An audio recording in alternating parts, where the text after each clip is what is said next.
மதுரையில் கனமழையின் போது மின்னல் தாக்கி மீனாட்சி அம்மன் கோவில் கோபுரம் சேதமடைந்தது. மதுரையில் வியாழனன்று இரவு பலத்த இடி மின்னலுடன் கனமழை பெய்தது.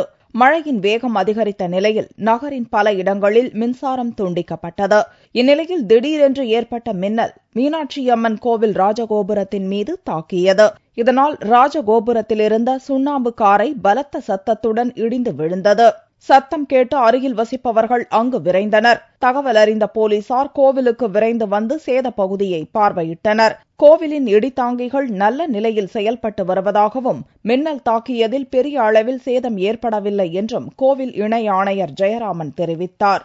மதுரை அருள்மிகு மீனாட்சி சுந்தரேஸ்வரர் திருக்கோயிலுடைய சுவாமி சந்நிதி ராஜகோபுரத்திற்கு இடி தாக்கியதனால எந்த விதமான பாதிப்பும் இல்லை. கோபுரம் நல்ல நிலைமையில் உள்ளது. கோபுரத்தில் மேல் பகுதியில் விரிசலோ எந்த பாதிப்புமே இல்லை.